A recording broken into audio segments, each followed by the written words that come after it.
Pour améliorer sa vie financière, il ne faut pas seulement blâmer le boulot, ou le manque d'emploi, le manque d'argent ou le petit salaire qu'on reçoit.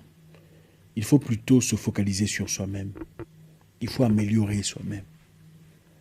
Parce qu'il y a des gens qui vivent peut-être mieux que vous, avec moins d'argent que vous. Et ils n'ont pas nécessairement moins de dépenses que vous, croyez-moi. Je ne sais pas, parmi vous, il s'y trouvera certainement des personnes qui ont pu manager leur vie avec très peu d'argent, mais qui ont du mal à manager leur vie aujourd'hui avec un peu plus d'argent, si pas beaucoup plus. Ça m'est déjà arrivé à moi. Le principe de l'argent est très simple pour tout le monde. Dépensez moins que vous ne gagnez. Si vous dépensez plus que vous ne gagnez, ou autant que vous gagnez, vous n'irez nulle part. Vous êtes en train de travailler comme esclave. Vous ne travaillez pas pour vivre, mais vous travaillez pour survivre. Si vous gagnez 100 dollars par mois, et qu'à la fin du mois, vous dépensez 90, vous êtes en train de perdre. Vous êtes esclave. Si vous gagnez 100 dollars, et qu'à la fin du mois, vous dépensez 60 ou 70, vous êtes en train d'aller quelque part. Parce que vous avez quelque chose quelque part. Vous avez cette marge de quelques dollars. Le principe est simple. À la fin de chaque mois, vous devez transférer un peu d'argent du mois précédent. C'est comme ça qu'on crée cette stabilité, cette aisance financière. C'est la seule façon. Ce n'est pas le montant que vous gagnez qui est le problème. Le problème, c'est votre façon de dépenser le montant que vous... Votre façon de user le montant que vous gagnez. C'est là où est le principe de votre situation financière. Je connais des gens dans mon pays natal qui ont commencé nulle part. Des gens qui au départ vendaient des cigarettes, des stylos, des bonbons, des petits outillages. Mais aujourd'hui ont des établissements, des grandes entreprises, des sociétés, des hôtels incroyables. Comment l'ont-ils accompli? Sont-ils extraterrestres ou extraordinaires? Non. Vous n'avez pas nécessairement besoin d'un financement pour faire un beau projet. Vous n'avez pas nécessairement besoin de la banque pour commencer quelque part. Si vous n'y arrivez pas aujourd'hui, avec le peu que vous avez, vous aurez du mal avec beaucoup d'argent. Si vous ne pouvez pas gérer votre famille avec le peu d'argent que vous avez, vous aurez du mal à gérer votre vie avec beaucoup d'argent. Aujourd'hui, on pourra voir ensemble quelques éléments qui pourront nous aider à renverser la vapeur. Beaucoup de personnes pleurnichent sur leur situation, mais reprennent les mêmes erreurs, les mêmes parcours, les mêmes schémas qui les ont menés à l'échec. Je connais aussi des gens qui, par magie de la vie, se sont fait beaucoup d'argent. 800 000 dollars d'un coup, honnête ou pas, bref, boum. Mais quelques temps après, en moins de 6 mois, fini. Paye-moi le carburant s'il te plaît. 800 000 dollars. Et qu'est-ce qu'ils ont pour montrer? Absolument rien. Il a acheté une voiture ici, une autre là-bas. Quelques temps après, la voiture est... Rien. Est-ce la faute de l'argent? Absolument pas. C'est la faute, c'est manifestement la faute de la personne. Si vous n'apprenez pas à manager votre vie, si vous n'apprenez pas à contrôler votre vie avec très peu d'argent, vous en serez incapable avec beaucoup. C'est aussi simple que ça. Nous allons voir quelques principes très élémentaires qui pourront nous aider à pouvoir changer les choses. Écoutez, ce n'est pas aussi compliqué. Si vous m'écoutez dans ce principe que je veux vous étaler, dans 6 mois, vous m'en parlerez. Si vous l'appliquez minutieusement, méticuleusement, vous le respectez, vous faites preuve de discipline, dans 6 mois, vous me direz. L'argent n'est pas une question de spiritualité. Même si Dieu donne de l'argent, il faut une science pour garder l'argent. Voilà pourquoi les gens vont à l'école pour ça. Il faut une science pour comprendre l'argent. Sinon, l'argent s'en va. D'abord, pour commencer, il faut faire un budget. Faites un budget pour tout. À la fin du mois, vous recevez votre salaire, prenez un bout de papier et écrivez. Faites un budget. Un budget pour vos dépenses. Un budget pour votre nourriture. Un budget pour le loyer. Un budget pour vos dépenses de chaque jour. Un budget pour les imprévus. Vous faites un budget. Vous répertoriez tout ce que vous dépensez. Faites-le méticuleusement, même pendant un mois. Vous savez pourquoi? Ça vous aidera à voir plus clair sur où est-ce que vous dépensez votre argent. Vous est-il déjà arrivé de vous dire, mais mon Dieu, j'avais de l'argent ici, je ne comprends pas comment cet argent est fait. J'avais 500 euros, j'avais... Peu importe. Mais je ne comprends pas en quoi j'ai dépensé cet argent. Bien sûr que vous ne comprenez pas. Parce que vous n'avez pas de budget. Ce n'est pas écrit nulle part. Beaucoup de gens, malheureusement, vivent aujourd'hui comme s'ils étaient riches. Un restaurant, choix. Habillé, oh, j'aime le parfum, waouh. Ah, Gucci, sac, waouh. Mais après, se pose des questions pour comprendre comment est-ce que j'ai dépensé de l'argent. Faites un budget ce mois-ci. Écrivez sur papier. Nous sommes presque à la fin du mois, n'est-ce pas? Les gens seront payés d'ici là. Faites un budget. Écrivez sur papier tout ce que vous avez dépensé. Tous vos dépenses. Répertoriez tout ce qu'il y a. Le mois prochain, évaluez. J'ai dépensé autant sur ça. Ça vous aidera à voir plus clair sur votre situation financière. Pour bien gérer votre argent de manière très élémentaire, je vais vous encourager dans un principe très simple. 50, 30, 20. 50, 30, 20.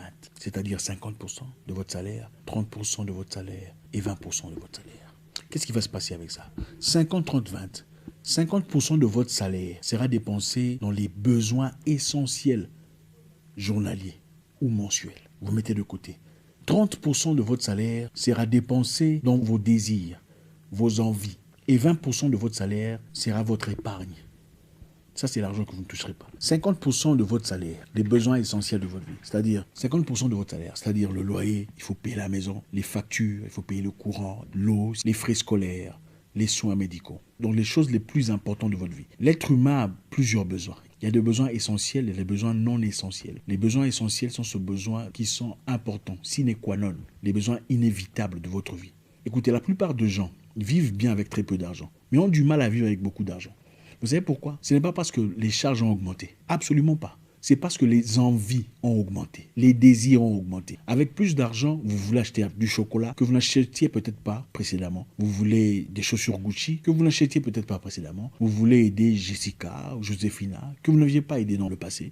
Vous voulez envoyer de l'argent au pays, l'argent que vous n'envoyez peut-être pas, pour des histoires non essentielles. 50% de votre salaire doit être situé sur vos besoins importants. Les besoins sans lesquels votre vie va bouger, votre vie va tomber, votre vie va changer. Beaucoup de gens dépensent plus d'argent quand ils gagnent plus d'argent parce qu'ils veulent peut-être une nouvelle voiture. Une meilleure voiture, une meilleure situation de vie, qui n'est pas nécessairement important.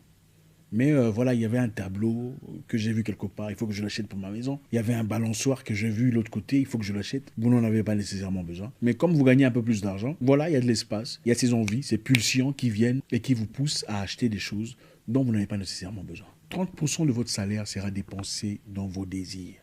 Je rappelle ici qu'il ne faut pas mélanger l'argent. Ne mélangez pas les 50, des 30, des 20. Gardez-les séparés. 30% de votre salaire dans les désirs. Les désirs sont lesquels? Les sorties avec les copines ou les copains, manger au restaurant, aller au cinéma, prendre un verre, s'acheter une chemise, une chemisette, s'acheter des petites histoires. Ce sont des désirs. Acheter des emportés, de la nourriture, ce sont des désirs. Faire un petit voyage, les maquillages, ne sont pas nécessairement des besoins essentiels. Avec un budget, vous serez à mesure de voir combien est-ce que vous dépensez en maquillage. Peut-être si vous en dépensez 2-3 fois par mois, peut-être qu'avec le budget visuel, vous pourrez désormais réduire vos dépenses en maquillage en une fois par mois. Et cela fera une grande différence accumulative en 2 mois, 3 mois, 4 mois, 6 mois. Et 20% de votre salaire sera votre épargne mensuelle. 20% chaque mois. Petit à petit, progressivement, vous verrez une grande différence sur votre stabilité financière. Malheureusement, beaucoup de personnes attendent que le ciel s'ouvre et que la manne tombe avec de grosses sommes. Malheureusement, ça n'arrive pas à tout le monde. Et même si cela vous arrive, si vous n'êtes pas préparé, si vous n'êtes pas organisé sur le plan financier, ça prendra très peu de temps, peut-être des mois, ou peut-être une année. Vous n'en aurez plus. Vous ne dépenserez pas votre argent d'épargne, même pendant les urgences. Parce qu'à travers vos besoins essentiels, vous placerez de l'argent, c'est-à-dire vous mettrez de l'argent de côté. Vous assignerez un montant pour l'urgence. 50, 30, 20. Maintenant, quelles sont les solutions que je pourrais proposer? Réduire les dépenses. Encore une fois, le principe est simple. Dépensez moins que vous ne gagnez. Pas dépenser autant que vous gagnez pour montrer aux gens que vous avez réussi dans la vie. La vie n'est pas une course. La vie n'est pas une question de comparaison. 2. Ne vous comparez à personne parce que vous ne savez pas comment ils gagnent leur argent. Réduisez s'il faut les dépenses extérieures. Cuisinez à la maison si c'est nécessaire. Vous n'êtes pas obligé d'aller toujours manger au resto, même si vous avez les moyens. Ce n'est pas une obligation. Moi, je me souviens, il y a très longtemps, j'ai mangé les haricots lundi, haricots mardi, haricots mercredi, haricots... Pendant 30 jours, j'étais en difficulté. Mais il fallait trouver un moyen. Je me souviens, je travaillais comme vigile, comme sorteur. Et ce n'est que le week-end que je pouvais manger de la viande parce que j'avais fait de l'argent. Il faut savoir s'ajuster dans la vie. Quand on a un projet de vie, il faut savoir avoir une direction, avoir un plan. Pas seulement dire, je vais faire ça, Dieu va m'aider. D'accord, mais attends, il faut avoir un plan. Tu ne viendras pas vouloir épouser ma fille disant, bon, Dieu va m'aider, on va avoir une maison. Non, je dirais non. Monsieur, qu'est-ce que vous avez comme plan de vie? Ça, c'est essentiel. Dépensez moins en bière, si vous buvez de la bière. Je ne suis pas votre pasteur. Alors, je ne me permettrai pas de vous dire arrêtez de boire. Tout excès nuit. Mais si vous dépensez de l'argent dans 10 bières, dépensez dans 2, si pas 1. Si vous ne pouvez pas arrêter. L'argent, les finances s'accumulent. Être stable financièrement ne veut pas nécessairement dire avoir 1 milliard de dollars. Ça veut aussi dire, bon, en cas de difficulté, de problème, on peut sortir de l'argent et payer. Si quelqu'un de la famille meurt, quelqu'un d'important, un parent ou un oncle, on n'est pas obligé d'aller demander de l'argent qui est demandé quelque part ailleurs pour faire des cotisations, pour faire des choses aussi intimes. C'est ça, avoir cette liberté, cette stabilité financière. Mais la seule façon d'y aboutir, si ce n'est pas à travers des jeux de hasard ou le loto, c'est accumuler progressivement de l'argent en épargnant, en réduisant les dépenses.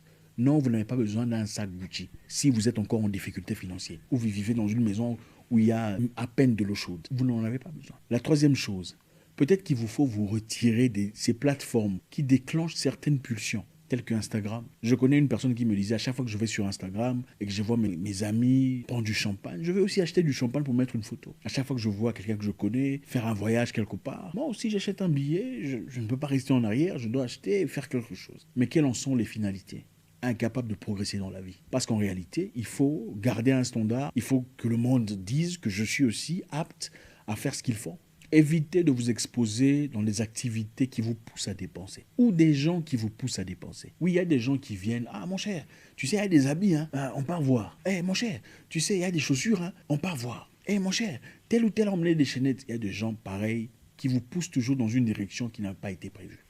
Peut-être qu'il vous faut les éviter. Vous n'êtes pas obligé d'acheter tous les produits qui se présentent, tous les make-up. Vous n'êtes pas obligé de vous procurer tout ce qu'il y a de sortie. Fenty est là, vous achetez. L'autre là, L'Oréal est là. Vous n'avez peut-être pas besoin de tout ça. C'est vrai que quelquefois, il ne faut pas se priver. Il ne faut pas vivre comme un esclave. Il faut se faire du bien. Mais si votre vie n'est basée que sur « on va acheter ça, je vais acheter ça », qui peut-on blâmer quand on vit dans la sécheresse financière ? Soi-même.